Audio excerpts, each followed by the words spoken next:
This is the news review segment on the AM show, brought to you by Waylead Properties. And before we get into it, are you thinking about a rewarding investment you can engage in? Then Waylead Company Limited is your preferred choice for such investment. Waylead Company Limited is a real estate company with several developments to its credit right here in Accra. And you want to invest in our Willow Lane, that is a new development where elegance will meet tranquility in the heart of Accra. We provide quality housing at affordable cost and also with flexible payment option. At Waylead Properties, we provide you 24-hour security, reliable power supply, and other social amenities to make your stay a memorable one. Give us a call now, 0240-111-119 or 0504-499-999. You can also visit our website at www.waylead.org, and Ben will tell you more. Well, every year we do know that thousands of Ghana's brightest minds flock away from the country seeking better prospects abroad, leaving a gap in our workforce. But we ask, how can Ghana inspire its talent to stay right here in the country and develop it? Well, join David Ofosu-Dorte, Professor Mary Setrana, and Her Excellency Dr. Amina Gurib Fakim, former president of Mauritius, at the 12th installment of the Ishmael Yamson and Associates Business Roundtable to discuss managing the talent exodus, leveraging private-public partnerships for growth. The date is the 7th of May, 2025. The venue is the Labadi Beach Hotel. The time, 9 a.m. If you'd like to register, text your name and organization to 0530-117-202. You can also shoot an email to info@ieyamson.com. Well, joining us for the news review this morning, we have one of our guests, Afeo Money, and I nearly mentioned his English name, which he doesn't like to be mentioned. Afeo Money is former president of the Ghana Journalists Association. He joins us this morning. Good morning. Good morning, great Ben. Good morning, sir. How are you doing? The grace is keeping me. We thank God for grace. We thank God. I remember your last birthday, and when you mentioned your age, I was like, whoo! Grace indeed has kept you. And as always, lovely outfit. Thank you. Credit to man, as usual. Right. What are your thoughts for us this morning? Brief thoughts before we shoot into the paper. I'd like us to take a synoptic look at development in the U.S., where His Excellency President Trump is tantalizing the prospect of extending his stay in office. To a third term. To a third term. And, of course, the opposition is stiff. And Trump can be unpredictable. And he seems to be pushing hard. And he's looking at ways to make this possible. And my main concern is the impact it will have on developing countries, the impact it will have on the addiction to tenure elongation by certain leaders. Yeah. And I mean, if the U.S. sets that precedent, can you imagine what some leaders in other parts of the world will say, if America is toying with this or doing this, how about those of us in these exactly. And so America democracies is perceived as a pinnacle of democracy. And for America president to be thinking of extending his stay in office, I think Africa will feel the pinch. So it's a wake-up call to democratic forces, apostles and evangelists of democracy, to amplify their voices, to stop Trump in his tracks, and for us to also be aware. This can never happen in Ghana, but in Nigeria, Obasanjo tried. He allegedly bribed legislators to pass his third-term bid. Zimbabwe is also facing the same challenges. Mnangagwa is dreaming of extending his rule by 2 more years. After Togo, it's a chronic disease in Togo. Cameroon also had the same problem. And if you look at, if you just put this against the democratic decay in Africa, the return of military rule in certain parts of the continent, then these are really ominous signs we need to look at. The Paul Bias and the rest. Paul Biya, yeah. But I mean, I think eventually, I've read a bit of the literature on this subject. I feel Trump will eventually fail at this attempt to tweak things. I think he will fail. But it also sends a signal to the Americans if they didn't realize it. I keep mentioning that over a month ago now, I met an American who felt, well, we are feeling the effects because some people are losing their jobs on the back of some of the actions, Doji and others. And she said, well, though she didn't vote it, if generally we accepted to vote this way, we should bear the consequences of our actions. But America should realize that their actions in there affect practically the whole world, the free world as it is known. And I feel while Americans are entitled to their opinion, just as we are entitled to ours here, a Trump presidency is an albatross around the neck of the entire world with some of the actions. I mean, when was the last time you heard of a trade standoff between the US and its major allies in Europe? When was the last time you heard of some of the things we are seeing now? Look at how the Ukrainian leader, Volodymyr Zelensky, was treated at the White House. With J.D. Vance and everything. Look at this talk about Greenland and Canada and all of that. I mean, in international relations, practically outrageous. But all of them are happening under Trump. If you asked me another 4 years under Trump, after these 4 years which have just started, I don't know, but let's see how we pray that it happen. Yeah, that's it. Sweetie? Yes, let's get into the newspapers. I was following the conversation, actually. I thought those were interesting thoughts. On the front page, the bigger story, I think, for most people, e-levy betting emission taxes scrapped. President assents to bills, and there was a signing ceremony at the Jubilee House.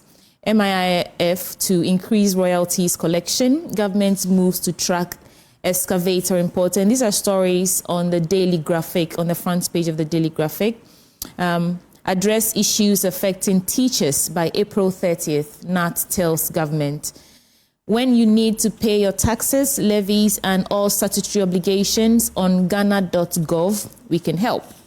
Right, so there's a story here that I want to start with. President John Dramani Mahama has assented to a set of amended bills of parliament, effectively abolishing the electronic transfer levy, that is the e-levy, the betting tax, the emissions tax, among other related bills. And the affected laws include, well, those that I just listed out. And there was a signing ceremony yesterday at the Jubilee House in Accra, and it marked a significant step in the government's commitment to reduce the financial burden on Ghanaians and stimulate economic growth. There was a question, I think, yesterday in the newsroom as to when exactly we will start, that will start reflecting, because people are still sending monies and trying to see when the e-levy will completely be taken away. But let me add two more stories before I come to you, gentlemen. Government moves to track excavator imports. So the government has commenced processes to track the importation and use of excavators in the country. And this initiative, which forms part of measures being deployed to fight illegal mining, will involve trained enforcement officers at the port to tag and track all excavators being brought into the country. What's interesting is this isn't the first time we are tracking excavators being imported into the country as a way of fighting Galamsey. I know sometime 2021 or 2, the then Minister John Jinapor said the same thing. I don't know what's new this time, and I don't know if that's the effective way to fight the menace, but I'll come to you in a bit after I've added one last story to it. Black Stars, Super Eagles set for London showdown. Football fans in the UK are in for a thrilling spectacle next month as Ghana, Nigeria, Jamaica, and Trinidad and Tobago descend on London to battle for the prestigious Unity Trophy in what has been billed as, quote, the best in the West, the Afro Classico contest. So these three stories about on the back page, on the fight against mining in Forest Reserve, we have 76 arrested, 100 excavators seized. And we can link that to what the minister is saying that they're going to do in terms of tracking the excavators. Where would you like to start, Mr. Moni? But before we go, let me usher in Nana Yaw Sarpong into the conversation. He's political assistant to Alan Sherman from the Movement for Change. How's it going, Nana Yaw Sarpong? Doing very well. Great. Okay, so we'll come back to you and then you can reflect on these stories. I want to start with Mr. Moni. Very well. And the fight against Galamsey has been lingering for years now. Attempts were made in the past to give a semblance of fighting this menace, but we all know how it ended. And this time around, the new minister, Amaku Fubua, seems to be serious. Early this year, but the impression created is that he's determined to make a dent in the fight against Galamsey. And what makes it chronically difficult to fight is that people in government who are linked, politically linked, who are so linked in government, both the outgone and the present government, are neck and deep in Galamsey. So this makes the fight, not an easy one. And the opposition has been, pressing the government to at least go the extra mile to show that for once they are determined to consign Galamsey to the dustbin of history. And it wouldn't be easy. The media will have to scale up its advocacy against Galamsey. It won't be easy. Yesterday, the foremost voice of the media coalition against Galamsey, Dr. Kenachi, was on air, criticizing a judge who, I don't know how he read it, and released excavators to the perpetrators of Galamsey only for him to make a U-turn. But the question of why, where was his knowledge? Was his knowledge of the law in the first place when he ordered that the excavators be returned to the Galamseyers? So it's a fight. Do you think it's because he wasn't aware or he had forgotten? Or there's something else at play here? But the circumstances under which he released the Galamsey ought to be examined. Because we don't have any evidence to point to the fact that there was some underhand delays. But at the same time, this has really dented his reputation as a judge, someone who really knew the law. They are called learned men, and one will question his knowledge of the law when he went to the extent of ordering that excavators be released to the perpetrators. We must keep on the fight. But we need to bring it from the back burner to the front burner. And this is the time for us to fight on all cylinders, put on all cylinders, move to the highest gear. So that for once, we win this fight against Galamsey, because the consequences are just mind-boggling. We keep saying that to win the fight, but I wonder, what will winning the fight look like when there are no mining at all in our forest reserves, or when illegal mining is completely halted or eradicated from this country? Do you think that time will come where we'll actually see that? It doesn't make sense to put a stop to Galamsey in all forms. Put a stop to mining because of its contribution to our economy. But the economic prospects of mining are such that we cannot, if you look at contribution to GDP, contribution to economic survival and ascendancy, we cannot do away with mining, but not Galamsey. The only way to determine whether we are winning or not winning is to look at the color of our water bodies. That's the only way to look at it. And our forest reserves, how secure are they? Until we all come to the point that our forests are now secure our forests are now a no-go area for illegal miners. And what about this? We get to a extent that people can even feed them and drink, as we used to do in years past. Right. Then we can all pat ourselves on the back. That at long last, the battle is ended. And Ghana, our beloved country, is free forever from Ghana. Amen to that. Nana, do you want to get a bite before we go to the e-levy and other stories from the Daily Graphic? Yes. Oh, okay. I thought we would just put it all together.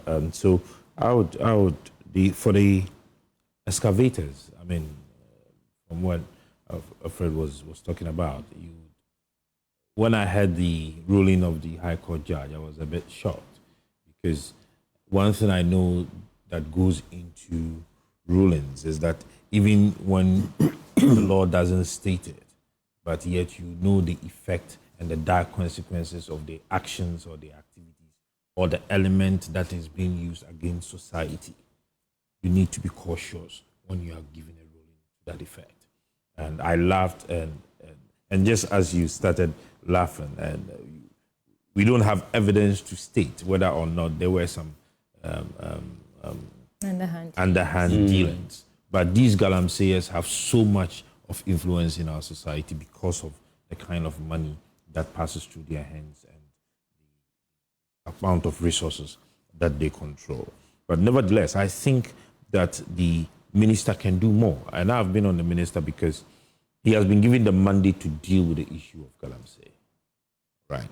I mean, excavators should have a reason for coming into this country. Okay. Yes, actually, our that's road, what they are saying. our infrastructure, our infrastructural agencies, the civil engineering companies and others would need excavators to work with. Some farmers would need excavators to work with. But there are many more of these excavators that come into this country just to destroy our forests and our lands. And so if there is any other means to track the bringing in of these excavators, the reasons, then they should. But what they should do more is to put up probably a monitoring team, okay, at the ministry. Because if you are clearing your excavator from the port now as it stands, you state a reason why you are clearing it. I am told that you even declare the location of that excavator. So periodically, there should be a team that goes around to check whether or not what you had declared or stated in your clearing forms or whatever documents that have been given to the Ministry of Transport. You should be able to tell and monitor where these excavators are located. But I would just want to join that with the issue of the myth, if I may. That's the issue of royalties that are being paid. And when I read the news about the new acting CEO, Justina, talking about a collaboration between the agencies to increase the collection of royalties, I asked myself, why would we have to have a discussion over this? Royalties, first of all, we are saying that they should review the percentage of the royalties. Ghana is paying very little. I mean, companies are paying very little royalties to the country. And yet we would have to go through the stress to collect these royalties. Meanwhile, when these companies mine and they are exporting their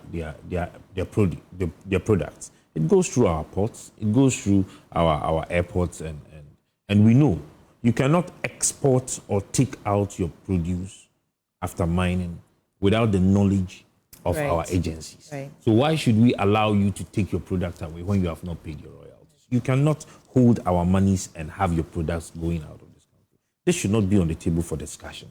What she should be coming up with is a proposal to deal with the contractual agreements between Ghana and these mining companies, all right, to increase the royalties they pay to us and to increase the percentages that we owe in these mining companies, and also to deal with the issue of technology transfer.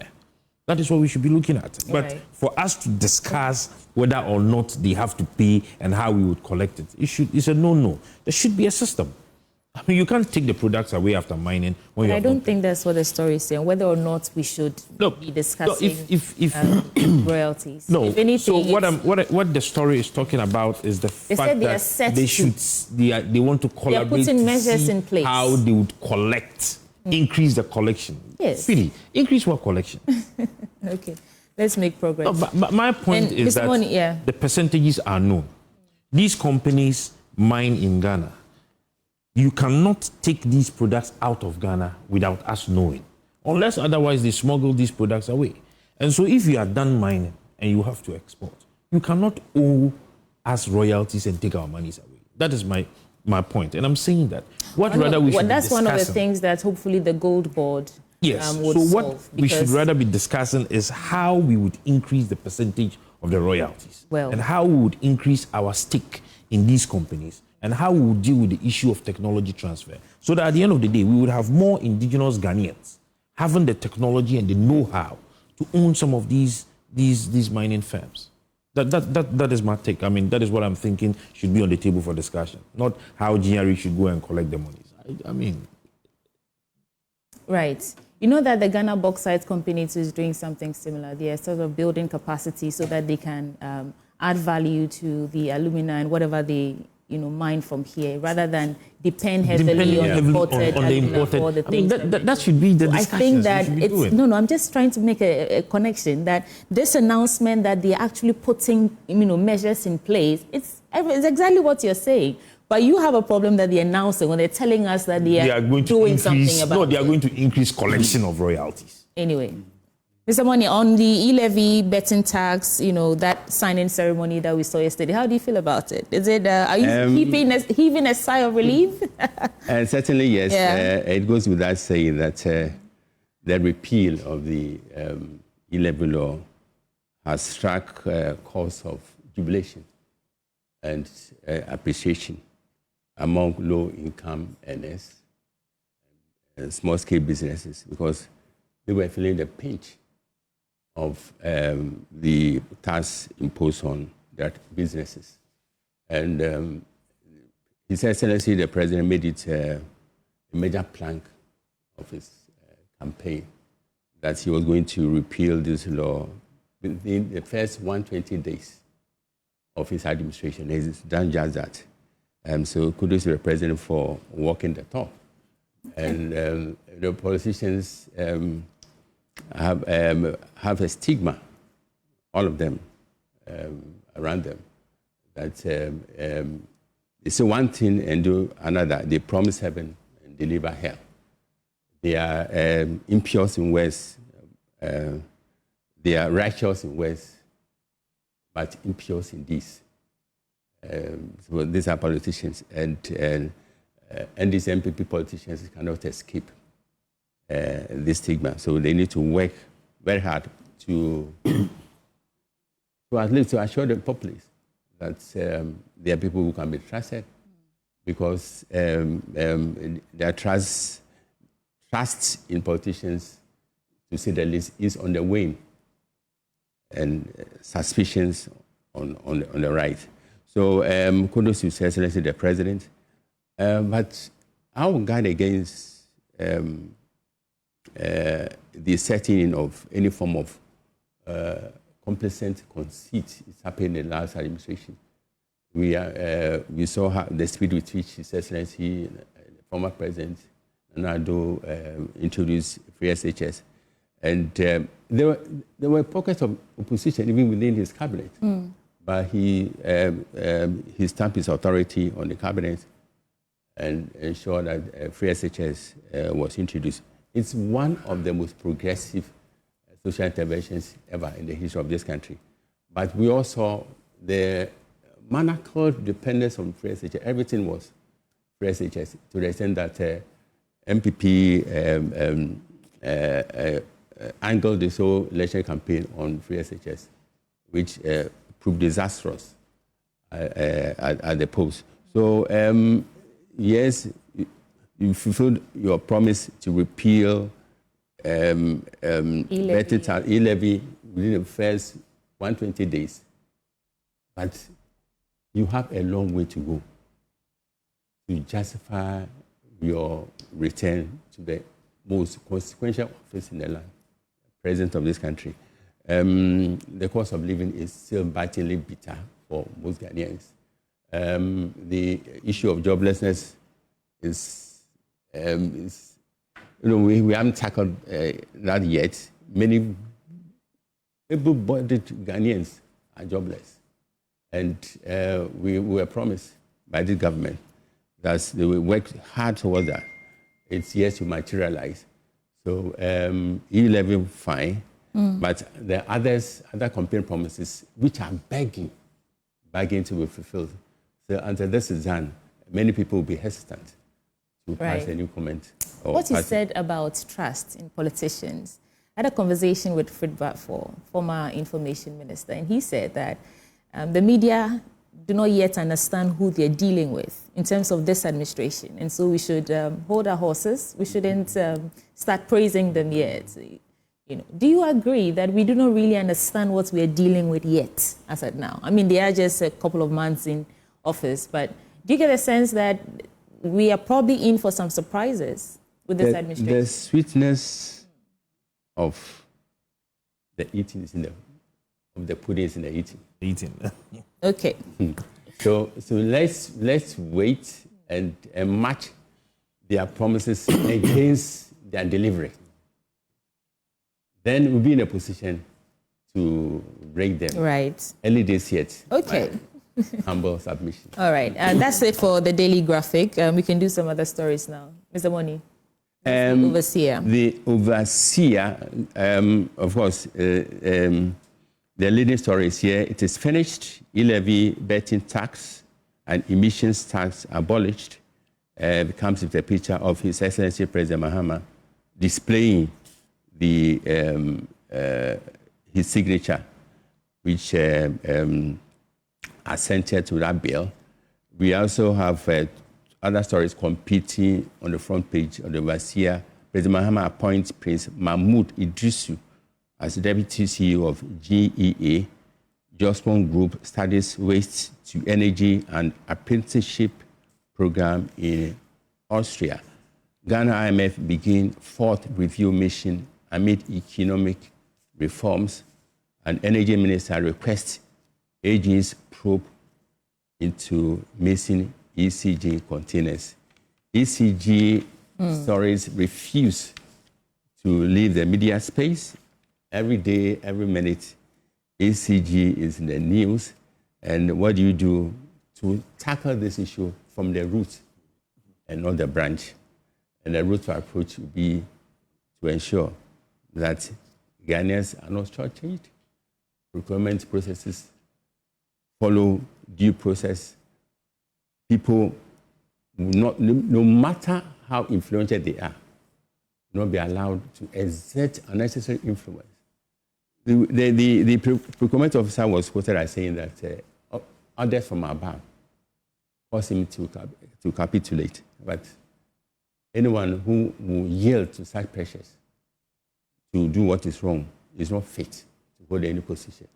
This is not to pass any judgment on what the pipeline to ensure that ECG lives up to its billing as the state organization which ensure that our lights are on. For now, ECG is bleeding. If ECG bleeds, the whole nation will also bleed. So we are bleeding profusely. And the only way to stanch the blood flow is for the right thing to be done, action to be taken to ensure that every person is retrieved from people who have squandered it without any justification. The current debate, well, not really a debate, is the privatization, although we know PULC and some other bodies are against it. Looks like the government might actually go ahead with it and privatize some parts of ECG. In fact, there are so many forms of privatization. What do you think about that? ECG is such a strategic asset that total privatization will not be in the interest of this nation. Privatization of such an asset will come with a lot of security implications.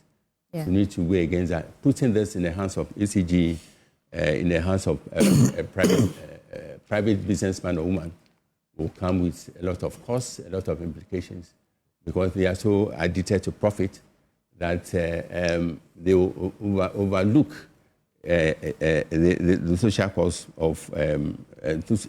of doing their business. So it is not in the interest at all of this nation to totally privatize ECG, but certain aspects of its operations can be privatized, like revenue collection, right? Where the companies will be giving some target to meet. Failure to do so will ensure that they are booted out and fresh ones are introduced for them to meet those targets. So ECG privatization is good, but we need to weigh it against our circumstances and against the need to ensure that the national interest is not compromised in the rights to privatize ECG. And Yaw Sarpong, quick reflections, and then Ben will come in with this paper. Yes. So I would have a bite on the ECG? The ECG and a quick one on the e-levy. With the ECG, I think that we would have to sit down as a nation, have a national dialogue on this matter. Right. I know that some work has been done by the ministry quite recently. I think there was a committee that was to look whether or not. And then by Emisata. But I mean, what you said is exactly what we had said even prior to the elections, that the ECG has a core mandate, right? Now, their core mandate has a security implication, the distribution of power, all right? So if we would want to privatize that aspect, that would be dangerous to Ghana as a nation. But the other services that they provide, or the other operations, just as you have stated, their revenue collections and other non-core activities or services could be looked at whether or not we should privatize. And of course, I agree, if we would have to privatize, especially with the revenue collections, and we should have a system to go about it. The other issues that has to do with their missing containers, I think there's a clear cut. I have taken the opportunity to browse through the report that came up, and I stated on other platforms that if I am the minister today, the procurement director, I would pick him up. You understand? You cannot tell me the story you are telling me, that your hands were tied, and you cannot tell me that you do not have a man who is responsible to ensure whether or not your containers are always available. Then how do you come up with the balance of the demurrage? Because they would use the existence of the containers to be able to calculate your demurrages. So you cannot tell me you have a quotation for the demurrage, the containers are missing. You understand? Then who are you paying the money to? You have a shipping unit. What are you paying the money for? You have a shipping unit at the institution. So somebody is responsible. Somebody should be responsible to be able to ensure that indeed these containers are available. You understand? There is a custom officer. If you read their act, all right, I think that the non-cleared goods is there, how the procedures go through, even if they want to auction. So you cannot come and tell me, sit before the committee and give me this stories. Right. People are trying to bring in the MDs and the ministers. I said, no, let's deal with the technical people. When we deal with the technical people, anybody who is involved, we would know. Well, and then so finally, I would just hit on the e-levy that the president, and I love the way the overseer titled it. It is finished. But then I've always said that we should be able to manage our expectations as a country. From where we were, how we are coming out, and to where we are going, we should be able to manage our expectations. There is so much demand and our expectations are so high. That is where disappointments will come in. I think that persons who have been given ministerial appointments, have been given agencies and institutions to head, should find a way to help Ghanaians manage our expectations. It is finished indeed. Sweetie, you will not agree with me, but just yesterday I was listening to a review, and it says that if you have married a good woman, you are complete. If you have married a woman, you are completely finished. Yeah, but you are though. You are completely finished. So I mean, we should be conscious. Yeah. This is our money. This is revenue. I think that if we have other means of bringing in money to actually fit in, and that is where I was talking about the royalties. So if we are taking away all of these burdens, the tax burdens on Ghanaians, all right, there should be another source to generate, if not equal, but more of these revenues. And one other clear means is our royalties. Let's look at that and do more. As for the ECG thing, we await because the minister spoke to us and he said that they'll make the findings from the investigation public. So we're all waiting to see exactly what goes into that. And we can also get a bite at it. Benjamin. Well, let's get into the New Republic newspaper. I'll do a number of stories from here, but the first batch will focus on Galamsey. You say the stories simply can't get out of the media, as Afil puts it. Since we've addressed some of the issues, some of them will be touch and go, but others I will get into. I was at an event over the weekend with Erastus Asaridonko, and it was interesting, some of what was shared there. But if you get into the New Republic newspaper, it says, Erastus, government in action on Galamsey. Now, an alarming turn in Ghana's battle against illegal mining, as there is an alarming turn in Ghana's battle against illegal mining, as investigative journalist Erastus Asaridonko slams the government for laxity and political meddling in the fight against Galamsey. Despite the glaring evidence of illicit activities in the Tano area enclave, state authorities have failed to take firm action following allowing illegal miners free rein. Now, Donko criticized the government for turning a blind eye to the issue, citing entrenched interests and interference, hindering efforts to combat the menace. I'll link that to a story on page 4, and my apologies. Now, the EPA vows crackdown on illegal mining activities, and the Environmental Protection Agency has taken a hard stance against illegal mining, vowing to prosecute all offenders regardless of status or political affiliation. At a time when illegal mining, commonly known as Galamsey, continues to devastate Ghana's environment, the agency has reaffirmed its commitment to enforcing environmental laws without fear or favor. Accordingly, Acting Chief Executive Officer of the EPA, Professor Nanama Kluche, emphasized the agency's dedication to its core mandate, protecting Ghana's environment from degradation.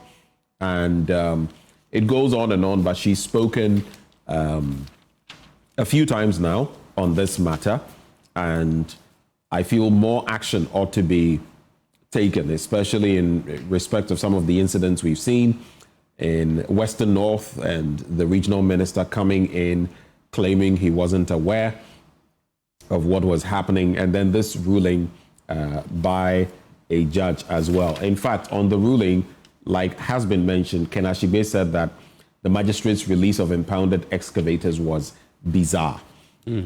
But then local government minister wants chiefs empowered to tackle Galamsey. He shared these same thoughts with me yesterday, but what is cited here is on Adum TV's Bigum, where Mr. Ibrahim highlighted the influential role of traditional leaders in their communities, emphasizing their crucial role in the fight against Galamsey. And the final story I'll link up because I just want us to discuss them once and for all. Bakavomao rejects shoot-to-kill anti-Galamsey approach. So, lawyer and political activist Oliver Bakavomao has firmly opposed the idea of a shoot-to-kill policy in the fight against illegal mining, also known as Galamsey. According to him, any attempt at militarizing the crackdown on illegal mining will only escalate the crisis rather than solve it. And then he emphasizes that if such an approach is the intent, he wants no part of it. And he says, quote, eventually, militia groups will form. And let me be clear, I do not and will never support extrajudicial killings as a policy tool. Have we learned nothing from Boku? How has using humans as target practice there solved anything? What do you think of these Galamsey-related stories before we get to other stories in the paper? I'll start with you, Afil Money. Political will needs to be scaled up. In the past, it has been so conspicuous with its absence. Now we have a fresh start, fresh opportunities, fresh prospects to consign Galamsey to the dustbin of history. It won't be easy. In fact, it will not be a happenstance. We ought to ensure that people who are involved are checked, are dealt with according to law. regardless of their connections to officialdom. So if we are really serious about fighting Galamsey, it should be a no-go area for politicians. And it's interesting to note, His Excellency the President, John Mahama, has said, none of his appointees be permitted to engage in other legal money. This is a profound statement. And he needs to ensure that he walks the talk as far as this policy initiative is concerned. Ama Kufuor, yes, he seems to be grabbing all the headlines, but he still has a long way to go. And as Donko and Co, Rastos and Co, are the people who are on the ground. And this is the time for the media and the government to join forces to launch the most ferocious and tenacious campaign against Galamsey, so that for once we win this war. I'm inclined to believe that this war is winnable, but depending on the approach. Right. So if the approach is wishy-washy, then it will take us back to where we began. Quick thoughts on that, Mayor? Yes. So I would start from the EPA. And I had stated earlier that the EPA would have to tighten up its monitoring and supervision unit. If they do not have, they need to set up one of these, because it's one of the key agencies, all right, that monitors the activities on our forests and other lands. The EPA just became an authority, and you know what that means.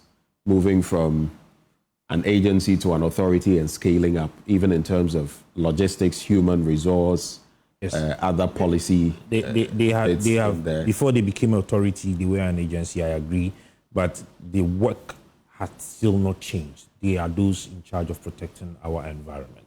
What I'm trying to say is the work has increased. If you look at what now they would be expected to do, you can't expect that in just a few months they would. No, just I'm not saying that in just operationally. But what I'm saying is that if they do not have such a unit, they would have to create one, right. And they would have to employ people who would be in charge of it. Because when you have given people licenses to operate on our environment, to work on our environment, the protective agency or the agency that is in charge of protecting our environment should be able to monitor the activities of these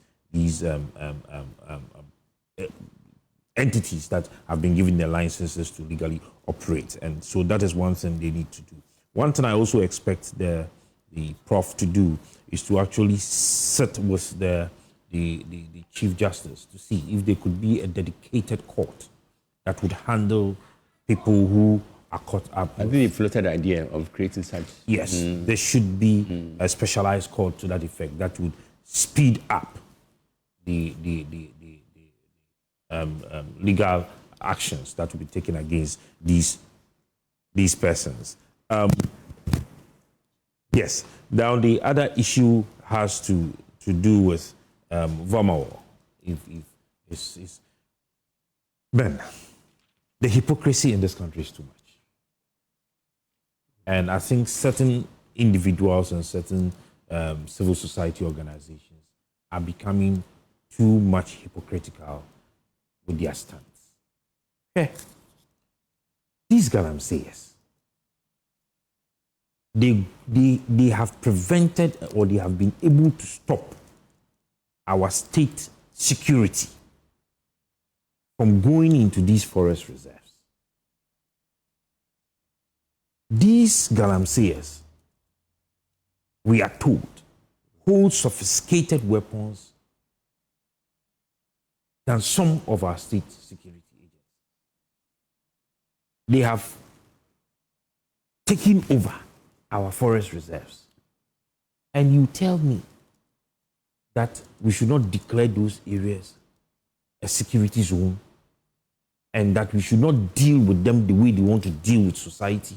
He's talking about shooting to kill and what the that is what I'm coming. As a human rights lawyer, maybe you've not got there yet. You're sounding like, so just go to the meat of the matter. He's saying that if you go down this road, you could have consequences where it could spiral. And the example he gave, more armaments in the system has nothing to do with Galamsey. Bringing Boku in, Boko as an example. Somebody, what has issues of Boko got to do with fighting Galamsey? People are talking about chieftaincy and possession of land. Ownership of land. This is the point he makes. According to him, if communities affected by mining feel targeted, they may resort to arming themselves, escalating tensions, and potentially turning the situation into a conflict. Are we targeting Galamseyers, or we are into a conflict resembling those seen in other troubled regions? And he suspects that that is where it could start. I mean, let's be realistic. No, hold it. Blunt with Wait. To a certain extent, I agree that we must be way more ferocious in dealing with Galamsey. But at the same time, you cannot run away from the fact that, look, go to Konongo Dumasi. There are places where, in those areas, the people themselves, sometimes it's also out of a lack of, should I say, it is also born out of some level of ignorance. Because like I mentioned yesterday, a child died. I think, I don't know whether it's 11 or 14-year-old JHS boy, some months back. There are houses, many houses, where pits are dug in the house, going down, connecting to tunnels. Yes. Don't think that in those communities, it's not just the people you owe who go mining, who are into it. The township is into it. So when he makes this point, you must also understand from a certain standpoint of communities themselves being involved, where it is some sort of mainstay. The men who are able to go and work. The women are in the know, children know. And it is not that they are not aware of the consequences. This is the situation. Such communities, if they start arming themselves or thinking we are being persecuted, that's what he's pointing. From where I am coming from. I'm not saying I don't understand. I'm saying that look at the bigger picture, not just where you stand. We should start from some point. Declare our forest reserves a no-go area. Yeah. Security done. You go there, we shoot you. Declare our border. I mean, the first part has been done. The second part about we shoot you hasn't. I don't know. These are human rights matters, man. These are human rights matters. But are the Galamseyers considering our rights as human beings too? Are they considering the rights of our mothers and our fathers drinking those waters? Are they considering the lives of those animals in the forest? So we have no rights? Mr. Money. So I go to the hospital. There's a reason we don't kill criminals and we put them in jail, right? We don't have to accommodate these. There's a reason why we don't necessarily shoot to kill out everybody that we suspect is committing a crime. Water bodies are protected. And so if we have people who deliberately, intentionally embark on activities to destroy our water bodies, and you want us to pamper them. Have you read the report from Ghana Water? Certainly pampering them is answered. Have you read the report from Ghana Water Limited? Company Limited. The amount of money that they spend in treating these waters nowadays. Have you been to Kolebu to look at the children that are being birthed? Not only Kolebu. I mean, let's be real. It's a national crisis. No. The Galamseyers should know that the country is angry enough to deal with them ruthlessly. All right, I think your point on that has been made, and the insistence is that the current administration will also stick to its promises when it comes to fighting LI 2462, the EIs and others, to ensure that it's a very delicate matter, but we can't afford to lose this fight. Not at all. From here as media people, from you as advocates, from out there as everybody, every Ghanaian, leading a street fight, as policymakers, as politicians, we can't afford to lose this fight. The fight is slipping away. I mean, the victory is slipping away. We are losing the fight, and we must really do more.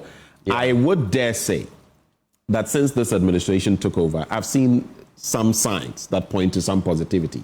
But is it enough? I don't think so.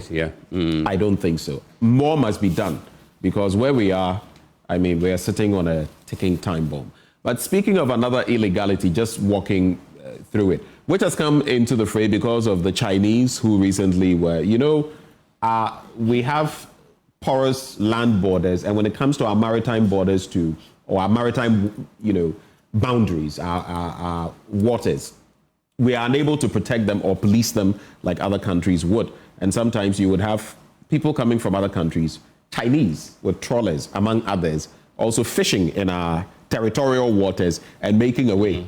Do you get it? Because we are not doing the right thing. So there's a story here, tackling illegal fishing. Fisheries Ministry suspends licenses of 4 industrial trawlers. But let me quickly get into other stories, and then it will be a wrap for this paper. NPP MP dodges drug trafficking allegation. It says Reverend John Ntimfodjo, NPP Member of Parliament for Asin South, appeared to sprint away from his previous explosive allegations of suspicious activities at the Kotoka International Airport. The MP had boldly declared that 2 aircrafts made mysterious pit stops in Ghana under shady circumstances. We can confirm. We also tracked the trajectory of the flights and confirmed that they had been in the country. But what were they here today to do? One plane, AirMed flight K823 AM, allegedly landed in the country on March 20, but stayed for 5 days without any record of carrying a patient. The other aircraft, a private jet named Antonov 12B, touched down on March 12 and jetted off the same day, and it goes on and on. Then Reverend Fodjo seemingly vying, I don't think that is a fair comment. They equate him to Okudzeto Ablakwa. I don't want to go in there. President John Dramani Mahama, responding sharply to the MP's assertions, directed security agencies to launch a comprehensive probe. Now, doubts are surfacing about the credibility of Reverend Fodjo's initial claims. But I think the paper should allow Reverend Ntimfodjo to, interact with these agencies. He's a Reverend minister, and I'm hoping that he knew what he was talking about and that he was being honest. And so the state agencies should engage him to get to the bottom of the... Indeed. Yeah, and in fact, the next story feeds into that. Mahama parries MPP's cocaine plan agenda. And President Mahama swiftly addressed allegations surrounding 2 aircraft that purportedly landed at the KIA. So it talks about his post as well on social media, pointing to his attention being drawn. I think it should be collaborative. He who alleges must prove, but we must also ensure that we are protecting our state from any intrusions when it comes to any drug barons or whatever money laundering could be happening. What I am positive about is the fact that over the past weeks, we've had some major drug busts, which means something is working. Yes. But if there were slippages in this incident, if proven true, then what happened there? Nana, I'll start with you. Brief thoughts. We have to go in a few. Yes, I think that the Narcotics Control Commission, I think it's a commission, the recent busting of some of these drugs, they've actually have commended them. They've done a very good job. I believe that they need to be more resourced and to be given a lot more of trainings if the need be to be able to help, because looking at where Ghana is located currently, and I would not want to see that all of these drugs are coming in to stay in this country, but it becomes more of a conduit, to other places, which is for us. So we should be able to resource them better and to ensure that they are given the best of the Mr. Mott. Some of these national issues, we should know how to handle them. I wasn't happy when Reverend Ntimfodjo brought this out. I think that he should have approached the national security or the agencies that were responsible for it. Now, bringing it out has brought the whole discussion into the public domain. If the people would have to tamper with certain evidences, by now it is gone. All right. I readily spray perfume of commendation on our security agencies for busting this drug trafficking. It shows that they are alert, on top of the game. But we need to get to the root of this matter. Early this year, investigations, according to my sources, are ongoing. But we need to work. We need to send the right signals to the perpetrators, to all the dealers, that Ghana is a no-go area as far as drug trafficking is concerned. Again, like Galamsey, it's not an easy fight. And the need for us to inject the highest dose of tenacity, ferocity, and intensity into this fight to ensure that our people are secure. And what makes it worse is that many young people are consuming drugs at an alarming rate. And this has a tendency of sentencing the younger generation next to 5-10 years. Yes, so it's a very, very serious matter. So we need to look at it from this angle. Right. That's the future of the present and future generations are in limbo. In fact, the future is almost gone. If they are allowed to consume without any restrictions drugs which will destroy their lives. So we need to, as media community, we need to preen our ears, sharpen our eyes, and take a keener interest in what will happen at today's meeting, and do the follow-up in the name of comprehensive journalism. We need to ask all the questions, we need to do all the follow-ups, and ensure that we also be on the neck of all those who are supposed to act to safeguard the interest of this. We appear to be destroying the future in the present. I'll do this in some 20 seconds, then, gentlemen, 40 seconds for you, and I think we can go. Public updates on anti-corruption fight by AG Apt. That's according to Dr.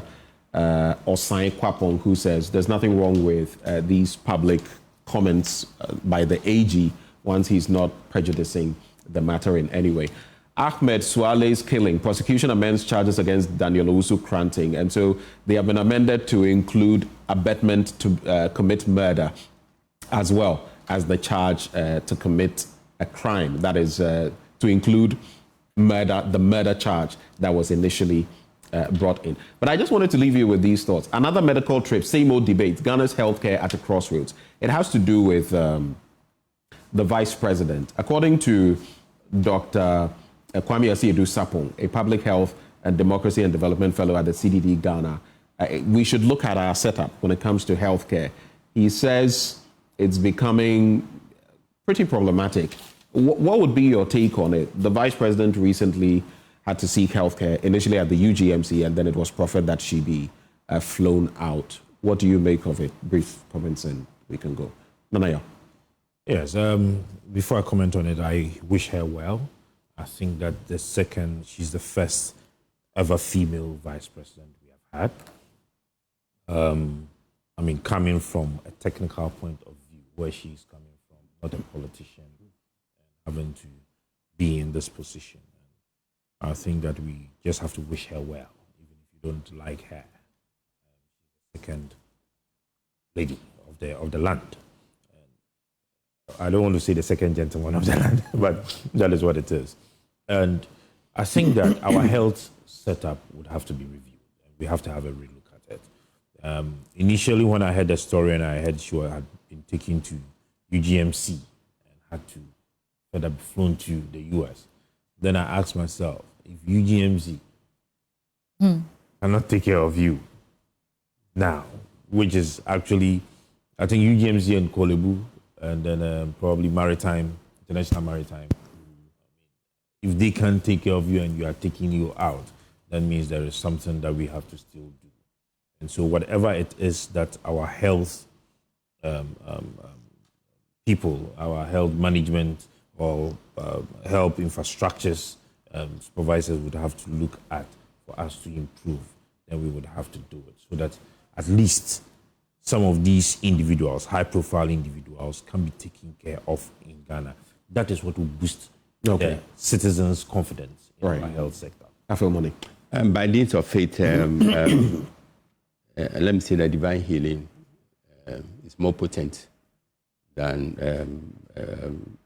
the orthodox one. And our prayers are with Excellency the Vice President. I bet the doctors will medicate, but God will heal her. And the question, lingering issues about the tendency to fly politicians outside to seek medical help, we need to take a hard look at this issue. Right. Because all those who are raising the questions are right in raising those questions. No one is more Ghanaian than the other, regardless of your status, regardless of your wherever you are coming from, your political connections or social ranking. So it's legitimate for people to ask questions. Right. So the only way to stop these questions from being asked is to ensure that we have the facilities to treat our own people at all times in this country. Sweetie Abochi, not all of us can be flown out of the country when something is happening to us. Interesting times.